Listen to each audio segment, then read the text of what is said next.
Hello. Hello, चलिए सब कुछ क्लियर है। हेलो एवरीबॉडी, प्रिय विद्यार्थी, कैसे हैं आप सभी लोग। चलिए हम आज का लेक्चर स्टार्ट करें अपना। So hello, welcome back to my YouTube channel we are science classes. As you know that मैं दीपशिखा परमार आज की क्लास में आपका फिर से बहुत बहुत स्वागत करती हूँ। चलिए, जैसे कि आप जानते हैं, डिस्कस करें ह्यूमन रिप्रोडक्शन, जिसमें हम बात कर रहे थे क्या, फीमेल रिप्रोडक्टिव पार्ट कंप्लीट कर चुके हैं। मेल रिप्रोडक्टिव सिस्टम क्लियर है, ये हम ऑलरेडी कंप्लीट कर चुके हैं। इससे पहले हम देख चुके हैं मेल रिप्रोडक्टिव सिस्टम।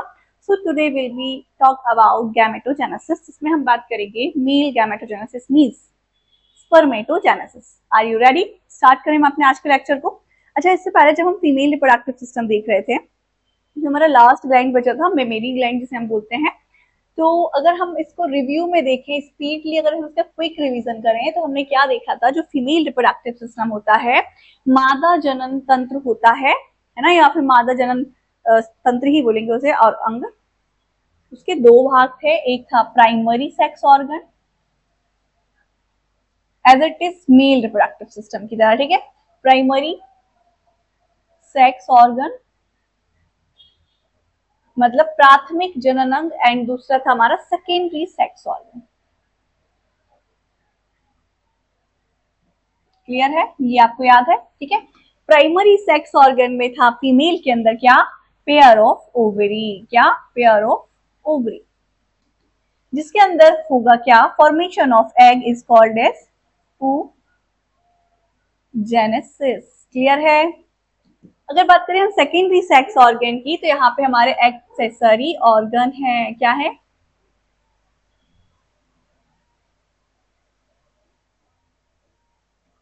ये कहानी आपको समझ में आ गई थी, ठीक है। अब हम primary sex organ already discuss कर चुके थे, मतलब हम स्ट्रक्चर ऑफ ओवरी देख चुके हैं, लोकेशन देख चुके हैं। फीमेल रिप्रोडक्टिव सिस्टम की लोकेशन क्या होती है, पेल्विक कैविटी में, ठीक है। एंड प्राइमरी सेक्स ऑर्गन कैसे होते हैं, पेयर में होते हैं।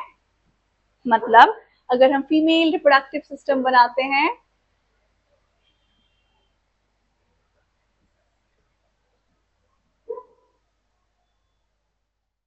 ठीक है, that is your female reproductive system, and यहाँ आपकी प्रेजेंट है पेयर ऑफ ओवरी, जो कि आपकी प्राइमरी सेक्स ऑर्गन है, जिसमें क्या होगा, formation of egg, egg formation की प्रोसेस होगी।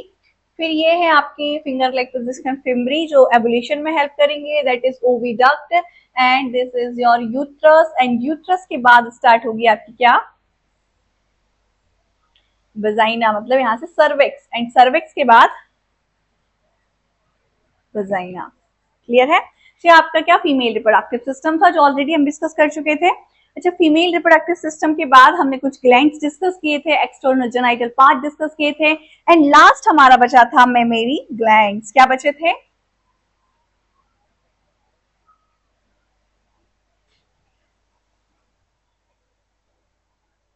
ग्लैंड्स। क्लियर है, मतलब स्तन ग्रंथि। क्लियर है, ये कनेक्ट होती है क्या, रिप्रोडक्टिव सिस्टम से। क्लियर है। So today will be talk about a mammary gland, female के, जो कि फीमेल के अंदर फंक्शनल होता है, ठीक है यार। चलिए स्टार्ट करें हम। ओके, सो एनसीईआरटी में दिया हुआ है फीमेल रिप्रोडक्टिव सिस्टम एक मोस्ट इंपॉर्टेंट ग्लैंड, जिसे हम बोलते हैं मेमेरी ग्लैंड, जो फॉर्मेशन करता है मिल्क का। अगर इसकी प्रेजेंस या लोकेशन की बात करें, तो ये मेल एंड फीमेल दोनों में प्रेजेंट होते हैं मेमेरी ग्लैंड्स, बट अगर हम बात करते हैं फंक्शनल की, तो फंक्शनल होते हैं ओनली फीमेल के अंदर। क्लियर है। अगर हम बात करें अलग अलग ऑर्गेनिजम्स की, तो अलग अलग ऑर्गेनिजम्स में अलग अलग लोकेशन में मेमेरी ग्लैंड प्रेजेंट होते हैं, बिकॉज हम डिस्कस कर रहे हैं ह्यूमन रिप्रोडक्शन। सो ह्यूमंस के अंदर जो मेमेरी ग्लैंड्स होते हैं उसकी लोकेशन क्या होती है, थोरैसिक कैविटी, चैम्बर, या फिर जिसे हम बोलते हैं चेस्ट कैविटी भी बोलते हैं। क्लियर है। ओके, एब्डोमिनल कैविटी के ऊपर, याद रखेंगे हम, ठीक है। कहानी समझ में आई आपको। चलिए, तो अगर हम बात करते हैं स्ट्रक्चर ऑफ मेमेरी ग्लैंड्स, तो अगर हम बात करें एक फीमेल के अंदर, अब क्योंकि हमें पता है मेमेरी ग्लैंड्स जो है वो male and female both are present, दोनों के आर प्रेजेंट है, लेकिन फंक्शनल सिर्फ फीमेल के अंदर होते हैं, क्योंकि फीमेल ही सिर्फ मिल्क का फॉर्मेशन करती है, ठीक है। So this is the most important characteristics of mammals and female. अगर mammals की बात करें तो mammals का most important characteristics ही होता है क्या, mammalian glands, ठीक है। So ये क्या है, important character है of mammals, क्लियर है। स्तनधारियों को हम स्तनधारी क्यों बोलते हैं, क्योंकि पास उसके पास स्तन ग्रंथियां होती हैं, ठीक है। So this is the most important character जिसके बेस पे हम उन्हें मैमल्स काउंट करते हैं। इतनी कहानी समझ में आई। चलिए अगर हम बात करें नंबर ऑफ एक मेमल्स के अंदर नंबर ऑफ ब्रेस्ट की, तो ये कितने होंगे, 2 होंगे ह्यूमंस के अंदर, लेफ्ट एंड राइट, ठीक है।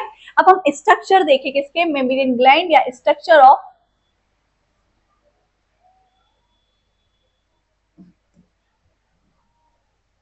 Mammalian glands. तो देखिए क्या,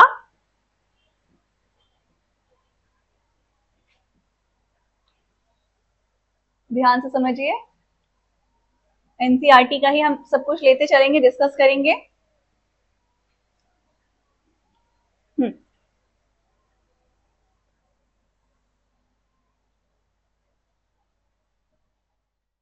ये है ब्रेस्ट। अगर ब्रेस्ट के स्ट्रक्चर को देखें तो ब्रेस्ट में ऐसे लोब्स प्रेजेंट होते हैं। क्या प्रेजेंट होते हैं, लोब्स प्रेजेंट होते हैं।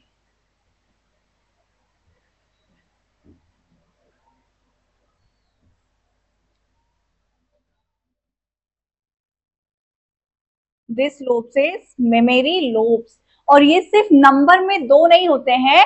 अगर नंबर ऑफ मेमोरी लोब्स की बात करें तो ईच ब्रेस्ट के अंदर 15 to 20 mammary lobes are present, clear है। तो अगर पूरे ब्रेस्ट की बात करें तो इसमें क्या प्रेजेंट होते हैं, 15 to 20 मेमोरी लोब्स, और इसके स्पेस में प्रेजेंट होते हैं यहाँ पे फैटी टिश्यू। क्या प्रेजेंट होते हैं, फैटी टिश्यू। अब देखिए एक बात आप ध्यान से समझें, जो फैटी टिश्यू है इसके अमाउंट के बेस पर साइज ब्रेस्ट का इंक्रीज या डिक्रीज होगा, ठीक है। मतलब ब्रेस्ट का साइज डिपेंड करता है फैटी टिश्यू के ऊपर, चाहे किसी का ब्रेस्ट बड़ा हो या छोटा हो। अगर हम बात करेंगे नंबर ऑफ मेमोरी ग्लैंड्स की तो वो 15 to 20 ही रहेगा, ये कांस्टेंट है, एनसीईआरटी में दिया हुआ है, ठीक है। So number of memory lobes कितने होंगे ईच ब्रेस्ट में, 15 to 20। हाँ, अकॉर्डिंग टू फैटी टिश्यूज का साइज इंक्रीज एंड डिक्रीज होगा, क्लियर है।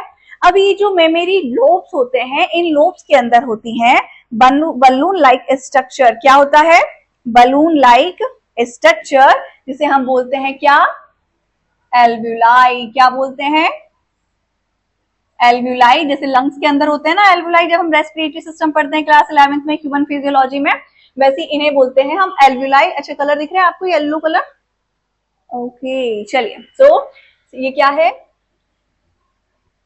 एल्व्यूलाई, ठीक है। इसके अंदर होता है मिल्क फॉर्मेशन। क्या होगा, मिल्क फॉर्मेशन, क्लियर है, इतनी कहानी समझ में आई, ठीक है। सो किसके अंदर प्रेजेंट है, मेमोरी लोब्स के अंदर प्रेजेंट है एल्व्यूलाई। अब ये एल्व्यूलाई क्या करेंगी, पतली पतली ट्यूब्स से आपस में कनेक्ट होने लगेंगी, क्लियर है,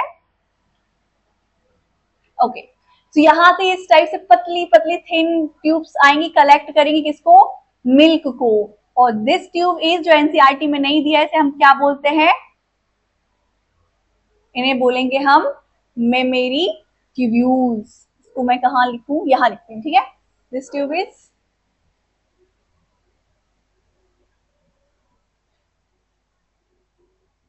ट्यूब्यूल्स, ठीक है।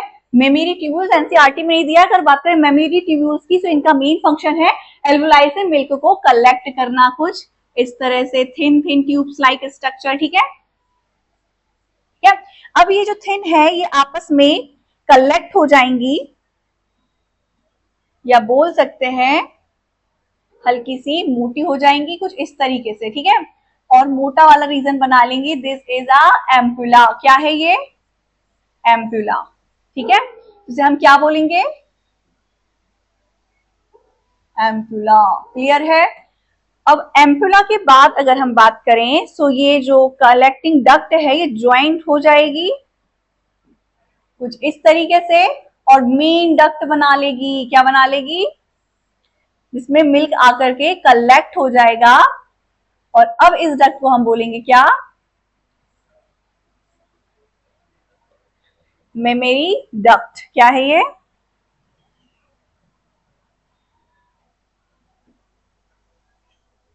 क्लियर है। अब मेमोरी डक्ट यहां पर आकर के कन्वर्ट हो जाएगी, कंबाइंड हो जाएगी और बनाएगी लैक्टिफेरस